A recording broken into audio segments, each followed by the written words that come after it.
ਜਿਹੜੇ ਹੁਣ ਕਾਂਗਰਸ ਦੇ 3 ਲੀਡਰ ਆ ਉਹ ਨਿਸ਼ਾਨੇ ਤੇ ਆ ਇਸ ਵੇਲੇ।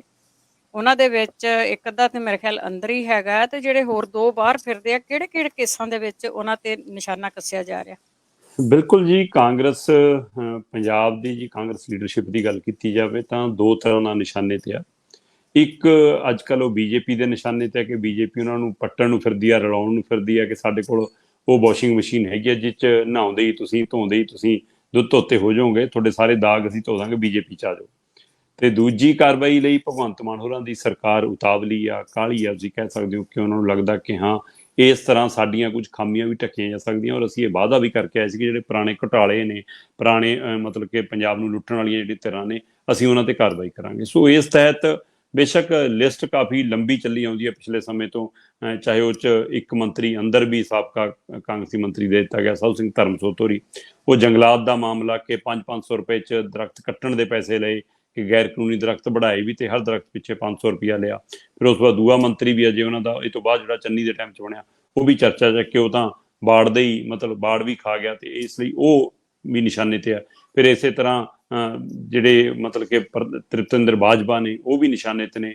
फिर इस तरह बलबीर सिद्धू की भी चर्चा सी पर वो बीजेपी चले गए, उस तो बाद की हुण मामला ठंडा हो जूगा जां होर राजकुमार बेरका का जिक्र हैगा, ਉਹਦੇ ਵਿੱਚ ਕਿਤੇ ਨਾ ਕਿਤੇ ਸੁਖਜਿੰਦਰ ਰੰਧਾਵਾ ਨੂੰ ਵੀ ਲਗਾਤਾਰ ਨਿਸ਼ਾਨੇ ਤੇ ਰੱਖਣ ਦੀ ਕੋਸ਼ਿਸ਼ ਹੁੰਦੀ ਰਹੀ ਆ। ਸੋ ਇਸ ਲਈ ਆਹ ਸਾਰੇ ਮਾਮਲੇ ਤਾਂ ਸੀ, ਪਰ ਇਸ ਸਮੇਂ 3 ਲੀਡਰ ਕਾਂਗਰਸ ਦੇ ਚਰਚਾ ਵਿੱਚ ਨੇ, ਜਿਨ੍ਹਾਂ ਚੋਂ ਇੱਕ ਤਾਂ ਤੁਸੀਂ ਜਿਵੇਂ ਜ਼ਿਕਰ ਕੀਤਾ ਕਿ ਇੱਕ ਤਾਂ ਪਹਿਲਾਂ ਹੀ ਅੰਦਰ ਆ ਸਾਧੂ ਸਿੰਘ ਧਰਮਸੋਤ। ਸਾਧੂ ਸਿੰਘ ਧਰਮਸੋਤ ਬੇਸ਼ੱਕ ਜੰਗਲਾਤ ਵਾਲੇ ਮਾਮਲੇ ਦੇ ਨਾਲ ਅੰਦਰ ਆ, ਪਰ ਹੁਣ ਉਹਦੇ ਉੱਤੇ CBI ਦੀ ਤਿਆਰੀ ਆ। ਹੁਣ ਜਿਹੜਾ ਦੂਸਰਾ ਮਾਮਲਾ ਉਹ CBI ਵੱਲੋਂ ਉਹਨਾਂ ਨੂੰ ਪੰਜਾਬ ਸਰਕਾਰ ਨੇ ਮਨਜ਼ੂਰੀ ਦੇ ਦਿੱਤੀ ਆ, ਔਰ ਖਾਸ ਕਰਕੇ ਵਿਦਿਆਰਥੀ ਘੁਟਾਲੇ ਦਾ ਮਾਮਲਾ ਹੈ, ਉਹ ਵਿਦਿਆਰਥੀਆਂ ਦੇ ਵਜੀਫੇ ਖਾਣ ਦਾ, ਉਹ ਵੀ SC BC ਗਰੀਬ ਪਰਿਵਾਰ ਦੇ, ਆਰਥਿਕ ਤੌਰ ਤੇ ਕਮਜ਼ੋਰ ਪਰਿਵਾਰ ਦੇ ਬੱਚਿਆਂ ਦੇ ਵਜੀਫੇ ਖਾਣ ਦਾ ਮਾਮਲਾ। ਔਰ ਤੁਸੀਂ ਦਮ ਭਰਦੇ ਹੋ ਕਿ ਮੈਂ ਉਸ ਭਾਈਚਾਰੇ ਚੋਂ ਹੀ ਆਉਣਾ, ਮੈਂ ਉਸੇ ਕੋਟੇ ਚੋਂ ਮੰਤਰੀ ਵੀ ਬਣਿਆ, ਉਸੇ ਕੋਟੇ ਚੋਂ MLA ਵੀ ਬਣਿਆ, ਤੇ ਮੈਂ ਉਹਨਾਂ ਦਾ ਜ਼ਿਆਦਾ ਰੱਖੂੰਗਾ। ਤੁਸੀਂ ਰਾਖੇ ਬਣ ਕੇ, ਚੌਂਕੀਦਾਰ ਬਣ ਕੇ ਲੁੱਟਦੇ ਰਹੇ, ਚਾਹੇ ਜੰਗਲ ਤੇ ਚਾਹੇ ਵਿਦਿਆਰਥੀ। ਇਸ ਲਈ ਹੁਣ ਪੰਜਾਬ ਸਰਕਾਰ ਇੱਕ ਮਾਮਲੇ 'ਚ ਕਾਰਵਾਈ ਕਰ ਰਹੀ ਹੈ ਜਿਹਦੇ ਮਾਮਲੇ 'ਚੋਂ ਅੰਦਰ ਨੇ, ਤੇ ਉਹ ਮਾਮਲਾ ਜੇ ਚੱਲੇ ਰਿਹਾ। ਤੇ ਦੂਸਰਾ ਮਾਮਲਾ ਹੁਣ ਵਿਦਿਆਰਥੀਆਂ ਦੇ ਘੁਟਾਲੇ ਵਾਲਾ ਜਿਹੜਾ ਮਾਮਲਾ ਹੈ, ਉਸ ਮਾਮਲੇ ਦੇ ਉੱਤੇ ਕੇਂਦਰ ਦੀ ਜਿਹੜੀ ਏਜੰਸੀ ਹੈ CBI, ਉਸ ਨੂੰ ਪੰਜਾਬ ਸਰਕਾਰ ਨੇ ਜਾਂਚ ਦੀ ਮਤਲਬ ਮਨਜ਼ੂਰੀ ਦੇ ਦਿੱਤੀ ਆ। 39 ਕਰੋੜ ਕਿੱਥੇ ਵੰਡੇ, ਕਿਹਨੇ ਖਾਦੇ, ਕਿਵੇਂ ਖਾਦੇ, ਇਹਦਾ ਹਿਸਾਬ ਨਹੀਂ ਅਜੇ ਪਤਾ ਲੱਗ ਰਿਹਾ। ਤੁਸੀਂ ਹਿਸਾਬ ਲਾ ਲਓ ਕਿ ਪੰਜਾਬ ਦੇ ਵਿੱਚ ਸਥਿਤੀ ਇਹ ਰਹੀ ਕਿ ਕਾਲਜਾਂ ਦੇ ਅੰਦਰ ਵਜੀਫੇ ਖਾਣ ਦੇ ਚੱਕਰ 'ਚ, ਵਿਦਿਆਰਥੀਆਂ ਦੇ ਉਹ ਪੈਸੇ ਖਾਣ ਦੇ ਚੱਕਰ 'ਚ ਇੱਕ ਬੱਚੇ ਨੂੰ 2 ਕੋਰਸਾਂ 'ਚ ਵੀ ਦਾਖਲਾ ਦਿਖਾਇਆ, ਇੱਕ ਬੱਚੇ ਨੂੰ 3 ਥਾਵਾਂ ਦੇ ਉੱਤੇ ਵੀ ਐਡਮਿਸ਼ਨ ਦਿਖਾਈ, ਤੇ ਉਹ ਇੱਕ ਥਾਂ ਪੜ੍ਹ ਰਿਹਾ 2 ਥਾਂ ਤੇ ਉਹਦੀ ਜਾਲੀ ਦਾਖਲਾ ਦਿਖਾ ਕੇ, ਤਾਂ ਕਿ 3 ਥਾਂ ਤੋਂ ਪੈਸੇ ਵਸੂਲੇ ਜਾ ਸਕਣ। ਅਜਿਹੇ ਕਪੜਿਆਂ ਦੀ ਖਬਰਾਂ। ਤੇ ਹੁਣ ਜਦੋਂ ਇਹ ਮਾਮਲਾ ਕੋਰਟ ਕਚਹਿਰੀ ਹੁੰਦਾ ਹੋਇਆ ਏਜੰਸੀਆਂ ਤੱਕ ਪਹੁੰਚਿਆ, ਤਾਂ ਹੁਣ ਵਿਦਿਆਰਥੀਆਂ ਨੂੰ ਸਰਟੀਫਿਕੇਟ ਨਹੀਂ ਦਿੱਤੇ ਜਾ ਰਹੇ। ਉਹ ਵਿਦਿਆਰਥੀ ਨਾ ਅਗਲੀ ਪੜ੍ਹਾਈ ਕਰਨ ਲਈ ਮਤਲਬ ਕਿ ਅੱਗੇ ਜਾ ਪਾ ਰਹੇ, ਨਾ ਉਹ ਨੌਕਰੀ ਲਈ ਅਪਲਾਈ ਕਰ ਪਾ ਰਹੇ। ਉਹਨਾਂ ਨੂੰ ਪੂਰੇ ਉਹਨਾਂ ਦੇ ਪਾਸ ਹੋਣ ਦੇ ਸਰਟੀਫਿਕੇਟ ਉਹਨਾਂ ਦੇ ਕਿਉਂਕਿ ਜੀ ਹਲੇ ਤਾਂ ਤੁਹਾਡਾ ਫੀਸ ਹੀ ਨਹੀਂ ਸਾਨੂੰ ਵਸੂਲ ਹੋਈ ਜੀ। ਸੋ ਉਸ ਚੱਕਰ 'ਚੋਂ ਬੱਚੇ ਪਿਸ ਰਹੇ ਨੇ। ਪਰ ਇਹ ਕਿਤੇ ਨਾ ਕਿਤੇ ਵੱਡਾ ਮਾਮਲਾ, ਔਰ ਕੇਂਦਰ ਵੱਲੋਂ ਆਇਆ ਪੈਸਾ, ਇਸ ਲਈ ਕੇਂਦਰ ਦੀ ਏਜੰਸੀ ਨੂੰ ਮਨਜ਼ੂਰੀ ਦਿੱਤੀ ਕਿ ਹੁਣ ਸਾਧੂ ਸਿੰਘ ਧਰਮਸੋਤ ਦਾ ਇਸ ਮਾਮਲੇ ਦੇ ਵਿੱਚ ਬਚਣਾ ਕਾਫੀ ਮੁਸ਼ਕਲ ਹੋਏਗਾ, ਕਿਉਂਕਿ ਬਹੁਤ ਵੱਡਾ ਘਪਲਾ ਹੈ। ਔਰ ਇਹ 'ਚ ਕਈ ਕਾਲਜਾਂ ਦੇ ਵੱਡੇ ਨਾਮੀ ਉਹ ਵੀ ਫਸ ਸਕਦੇ ਨੇ, ਤੇ ਇਸ ਦੇ ਵਿੱਚ ਹੋ ਸਕਦਾ ਕਈ ਕਹਾਉਂਦੇ ਲੀਡਰ ਜਿਹੜੇ ਅੱਜ ਕੱਲ੍ਹ ਨਵੇਂ ਪੌੜੀਆਂ ਚੜ੍ਹੇ ਹੋਣ, ਤੇ ਉਹ ਵੀ ਕਿਸੇ ਨਾ ਕਿਸੇ ਯੂਨੀਵਰਸਿਟੀਆਂ ਨਾਲ ਸਿੱਧਾ ਸੰਬੰਧ ਰੱਖਦੇ ਨੇ। ਸੋ ਉਹਨਾਂ ਦੀ ਯੂਨੀਵਰਸਿਟੀਆਂ ਵੀ ਨਿਸ਼ਾਨੇ ਤੇ ਆ ਸਕਦੀਆਂ ਨੇ। ਸੋ ਇੱਕ ਤਾਂ ਸਾਧੂ ਸਿੰਘ ਧਰਮਸੋਤ ਦਾ ਮਾਮਲਾ। ਦੂਜਾ ਹੈ ਜੀ ਭਾਰਤ ਭੂਸ਼ਣ ਆਸ਼ੂ, ਮਤਲਬ ਵੱਡਾ ਨਾਂ ਰੱਖਦੇ ਨੇ ਲੁਧਿਆਣੇ ਖੇਤਰ ਦੇ ਵਿੱਚ, ਕਹਿੰਦੇ ਦਬਦਬੇ ਵਾਲਾ ਲੀਡਰ ਹੈ ਜੀ, ਜਾਂ ਇਹ ਕਹਿ ਲਈ ਰਵਨੀਤ ਬਿੱਟੂ ਦਾ ਖਾਸ ਹੈ ਜੀ, ਸ਼ਹਿਰੀ ਵੋਟਰਾਂ ਨੂੰ ਪ੍ਰਭਾਵਿਤ ਕਰਦਾ ਜੀ। BJP ਨਾਲ ਗੱਲ ਵੀ ਚੱਲ ਪਈ ਸੀ ਜੀ ਜਾਣ ਦੀ, ਪਤਾ ਨਹੀਂ ਕੀ ਮਸਲਾ ਹੋਇਆ ਕਿ ਸਿਰੇ ਨਹੀਂ ਚੜੀ ਗੱਲ, ਜਾਂ 24 ਤੱਕ ਅਗਲਿਆਂ ਨੇ ਰੋਕ ਲਿਆ ਕਿ ਉਸ ਸਮੇਂ ਵੀ ਕੋਈ ਰਲਾਉਣੇ ਨੇ।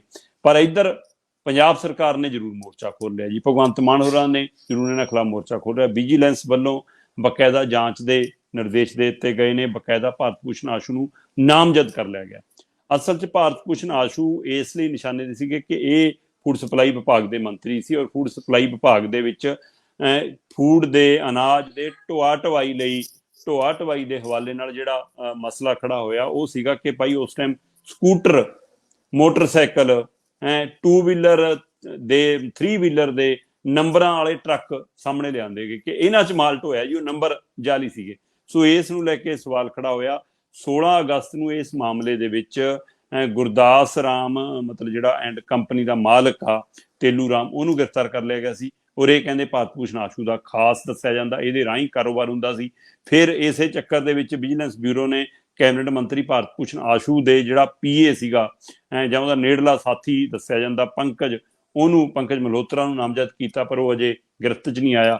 ਤੇ ਹੁਣ ਦੇਰ ਰਾਤ ਕੱਲ ਪਤਾ ਲੱਗਿਆ ਕਿ ਇਸੇ ਮਾਮਲੇ ਦੇ ਵਿੱਚ ਭਾਰਤ ਭੂਸ਼ਣ ਆਸ਼ੂ ਨੂੰ ਨਾਮਜ਼ਦ ਕਰ ਲਿਆ ਗਿਆ ਤੇ ਉਹਨਾਂ ਦੀ ਵੀ ਕਿਸੇ ਸਮੇਂ, ਕਿਉਂਕਿ 2020-21 ਦਾ ਮਾਮਲਾ, ਉਸ ਸਮੇਂ ਮਤਲਬ ਲੁਧਿਆਣਾ ਜ਼ਿਲ੍ਹੇ ਦੀਆਂ ਦਾਣਾ ਮੰਡੀਆਂ ਚੋਂ ਅਨਾਜ ਚੱਕਣ ਦੇ ਲਈ ਲੇਬਰ ਭਾੜਾ ਉਹ ਸਾਰਾ ਕੁਝ, ਉਹਦੇ ਲਈ ਜਿਹੜੇ ਟੈਂਡਰ ਜਾਰੀ ਹੋਏ, ਉਹਨਾਂ ਟੈਂਡਰਾਂ 'ਚ ਜਿਹੜੇ ਨੰਬਰ ਦਿੱਤੇ ਜਾਂਦੇ ਨੇ, ਰਜਿਸਟ੍ਰੇਸ਼ਨ ਨੰਬਰ ਦਿੱਤੇ ਜਾਂਦੇ ਨੇ, ਉਹ ਸਕੂਟਰ ਮੋਟਰਸਾਈਕਲ ਕਾਰਾਂ ਦੇ ਦਿੱਤੇ, ਟਰੱਕਾਂ ਦੀ ਥਾਂ। ਸੋ ਇਸ ਲਈ ਉੱਥੋਂ ਇਹ ਮਾਮਲਾ ਸਾਹਮਣੇ ਆਇਆ ਤੇ ਹੁਣ ਇਹ ਮਾਮਲਾ ਵੱਡਾ ਬਣਦਾ ਜਾ ਰਿਹਾ। ਤੇ ਇਸੇ ਕੜੀ ਦੇ ਵਿੱਚ ਜਨਾਬ ਫਸਣ ਵਾਲੇ ਨੇ ਕੈਪਟਨ ਅਮਰਿੰਦਰ ਸਿੰਘ। ਉਹ ਇਸੇ ਘੁਟਾਲੇ ਦੀ ਕੜੀ ਚੋਂ 150 ਕਰੋੜ ਦਾ ਘੁਟਾਲਾ ਕਹਿੰਦੇ ਕਿ ਜੀ ਸਾਡੇ ਪੰਜਾਬ ਦੇ ਜਿਹੜੇ ਖੇਤੀਬਾੜੀ ਮੰਤਰੀ ਨੇ ਨਵੇਂ, ਉਹਨਾਂ ਨੇ ਸਾਹਮਣੇ ਲਿਆਂਦਾ ਕਿ ਜੀ 150 ਕਰੋੜ ਦਾ ਘੁਟਾਲਾ ਤੇ ਉਹ ਸੇਕ ਉਹਦਾ ਕੈਪਟਨ ਤੱਕ ਜਾ ਸਕਦਾ। ਉਹ ਮਾਮਲਾ ਹੈ ਕੇਂਦਰ ਵੱਲੋਂ ਮਸ਼ੀਨਾਂ ਆਈਆਂ ਸੀ ਰਹਿੰਦ ਖੂੰਦ ਸਾਂਭਣ ਲਈ, ਜੇ ਉਹ ਕਿਸਾਨੀਆਂ ਸੰਬੰਧਤ, ਉਹ ਸਾਰੀਆਂ ਮਸ਼ੀਨਾਂ ਚੋਂ 11-12 ਜ਼ਿਲ੍ਹਿਆਂ ਚੋਂ ਮਸ਼ੀਨਾਂ ਦਾ ਹਿਸਾਬ ਕਿਤਾਬ ਹੀ ਨਹੀਂ ਪਤਾ ਲੱਗ ਰਿਹਾ, ਰਿਕਾਰਡਸ ਕਿਤੇ ਦਿਖੇ ਨਹੀਂ ਰਹੀਆਂ, ਮਸ਼ੀਨਾਂ ਕਿਹਨੂੰ ਦਿੱਤੀਆਂ, ਕਿੱਥੇ ਗਈਆਂ, ਕੌਣ ਲੈ ਗਿਆ, ਕਿੰਨਾ ਨਹੀਂ। ਤੇ ਉਹ 150 ਕਰੋੜ ਦਾ ਮਤਲਬ ਕਿ ਘਪਲਾ ਸਾਹਮਣੇ ਆ ਰਿਹਾ। ਤੇ ਉਹਦੇ ਵਿੱਚ ਬਤੌਰ ਮੁੱਖ ਮੰਤਰੀ ਹੋਣ ਦੇ ਨਾਲ ਨਾਲ ਕੈਪਟਨ ਅਮਰਿੰਦਰ ਸਿੰਘ ਉਸ ਸਮੇਂ ਖੇਤੀਬਾੜੀ ਵਿਭਾਗ ਦੇ ਮੰਤਰੀ ਵੀ ਸੀ, ਸੋ ਖੇਤੀ ਵਿਭਾਗ ਵੀ ਉਹ ਦੇਖਦੇ ਸੀ। ਇਸ ਲਈ ਹੁਣ ਉਸ ਮਾਮਲੇ 'ਚ ਕੈਪਟਨ ਅਮਰਿੰਦਰ ਵੀ ਘਿਰ ਗਏ ਨੇ। ਸੋ ਇਸ ਲਈ ਜੀ ਲਾਈਨ ਤਾਂ ਬਹੁਤ ਲੰਬੀ ਆ ਕਾਂਗਰਸੀਆਂ ਦੀ, ਔਰ ਘਪਲਿਆਂ ਦੀ ਸੂਚੀਆਂ ਵੀ ਬਹੁਤ ਲੰਬੀਆਂ ਨੇ। ਜੇ ਥੋੜਾ ਜਿਹਾ ਪਿੱਛੇ ਜਾਣਾ ਹੋਵੇ ਤਾਂ ਬਾਦਲਾਂ ਦੇ ਰਾਜ ਵਾਲੇ ਮਤਲਬ ਕਿ ਮਾਫੀਆ ਰਾਜ ਵਾਲਾ ਵੀ ਖਾਸਾ ਲੰਬਾ ਏ, ਬੇਅਦਬੀ ਵਾਲਾ ਮਾਮਲਾ ਵੀ ਕਾਫੀ ਗੰਭੀਰ ਹੈ, ਕਿਸਾਨ ਖੁਦਕੁਸ਼ੀਆਂ ਵਾਲਾ ਮਾਮਲਾ ਵੀ ਬਹੁਤ ਗੰਭੀਰ ਹੈ, ਫਿਰ ਰੇਤ mafia, cable mafia, transport mafia, ਉਹ ਮਾਫੀਆ ਜਿਹੜਾ ਐਜ ਇਟ ਇਜ਼ ਸ਼ਿਫਟ ਹੋ ਕੇ ਕਾਂਗਰਸ ਦੀ ਸਰਕਾਰ 'ਚ ਵੀ ਚੱਲਦਾ ਰਿਹਾ। ਤੇ ਇੱਕ ਦੋ ਮਾਫੀਆ ਤਾਂ ਹੁਣ ਵੀ, ਖਾਸ ਕਰਕੇ ਜਿਹੜਾ ਮਾਈਨਿੰਗ ਮਾਫੀਆ, ਉਸ ਨੂੰ ਹੁਣ ਵਾਲੀ ਸਰਕਾਰ ਵੀ ਅਜੇ ਪੂਰੀ ਤਰ੍ਹਾਂ ਨੱਥ ਨਹੀਂ ਪਾ ਸਕੀ। ਪਤਾ ਨਹੀਂ, ਕਹਿੰਦੇ ਹੁਣ ਸ਼ੰਭੂ ਤੋਂ ਹੋ ਕੇ ਝੋਲਾ ਦਿੱਲੀ ਨੂੰ ਜਾਣ ਲੱਗ ਗਿਆ। ਇਹ ਚਰਚਾਵਾਂ ਜਿਹੜੀਆਂ ਲੋਕਾਂ 'ਚ ਚੱਲਣ ਲੱਗੀਆਂ, ਇਹ ਤਾਕਤ ਦਿੰਦੀਆਂ ਨੇ ਕਿ ਕਿਤੇ ਨਾ ਕਿਤੇ ਮਾਫੀ, ਕਿਉਂਕਿ ਇਹ ਉਹ 3 ਮਹੀਨੇ ਨੇ ਜਿਹੜੇ 3 ਮਹੀਨਿਆਂ ਦੇ ਵਿੱਚ ਤੁਸੀਂ ਬਿਲਕੁਲ ਵੀ ਗੈਰ ਕਾਨੂੰਨੀ ਤਾਂ ਗੈਰ ਕਾਨੂੰਨੀ, ਕਾਨੂੰਨੀ ਮਾਈਨਿੰਗ ਵੀ ਨਹੀਂ ਕਰ ਸਕਦੇ ਹੁੰਦੇ। ਜਿਹੜੀਆਂ ਖੱਡਾਂ ਅਲਾਟ ਹੋਈਆਂ ਨੇ, ਜਿਹੜੀਆਂ ਥਾਵਾਂ ਸਾਈਟਾਂ ਅਲਾਟ ਹੋਈਆਂ ਨੇ, ਉੱਥੋਂ ਵੀ ਰੇਤ ਨਹੀਂ ਚੱਕਦੇ ਕਿਉਂਕਿ ਬਰਸਾਤੀ ਮੌਸਮ ਹੁੰਦਾ। ਪਰ ਇਸ ਦੌਰ ਦੇ ਵਿੱਚ ਵੀ ਲਗਾਤਾਰ ਟਰੱਕਾਂ ਦੀ ਆਮਦ, ਮੈਨੂੰ ਕਿੰਨੇ ਪਿੰਡਾਂ ਵਾਲੇ ਦੱਸਦੇ ਨੇ ਕਿ ਭਾਜੀ ਸਾਡੇ ਪਿੰਡ ਦਾ ਕੋਈ ਸਾਈਟ ਵੀ ਅਲਾਟ ਨਹੀਂ ਹੁੰਦੀ, ਸਾਡੇ ਪਿੰਡ ਤੋਂ ਰੇਤਾ ਚੱਕਣ ਲਈ ਕੋਈ ਸਰਕਾਰੀ ਤੌਰ ਤੇ ਬੋਲੀ ਟੈਂਡਰ ਵੀ ਨਹੀਂ ਹੁੰਦਾ, ਤਾਂ ਵੀ ਸਾਡੇ ਪਿੰਡ ਤੋਂ ਅੱਜ ਤੱਕ 3 ਸਰਕਾਰਾਂ ਆ ਗਈਆਂ, ਬਾਦਲਾਂ ਤੋਂ ਲੈ ਕੇ ਕੈਪਟਨ ਤੋਂ ਲੈ ਕੇ ਭਗਵੰਤ ਤੱਕ, ਸਾਡੇ ਪਿੰਡੋਂ ਟਰਾਲੇ ਟਰੈਕਟਰ ਜਾਂਦੇ ਨਹੀਂ ਰੁਕੇ, ਕਹਿੰਦੇ ਉਵੇਂ ਹੀ ਚੱਲ ਰਿਹਾ ਰੇਤਾ। ਸੋ ਇਸ ਲਈ ਇੱਥੋਂ ਹਿਸਾਬ ਲਾ ਲਓ, ਤੀੜਾ ਪਿੰਡ ਦੇ ਵਿੱਚ ਸ਼ਮਸ਼ਾਨ ਘਾਟ ਤੱਕ ਪੱਟ ਕੇ ਲੈ ਗਏ। ਸੋ ਇਸ ਲਈ ਉਹ ਉਵੇਂ ਜਾਰੀ ਹੈ। ਖੁਦ ਮੁੱਖ ਮੰਤਰੀ ਸਾਹਿਬ ਨੇ 15 ਅਗਸਤ ਵਾਲੇ ਦਿਨ 75ਵੇਂ ਆਜ਼ਾਦੀ ਮਹਾਉਤਸਵ ਦੇ ਦੱਸਿਆ ਕਿ ਹਾਂ ਜੀ ਅਜੇ ਕੋਰਟ ਕਚਹਿਰੀਆਂ 'ਚ ਰਿਸ਼ਵਤ ਮੁੱਕੀ ਨਹੀਂ ਆ।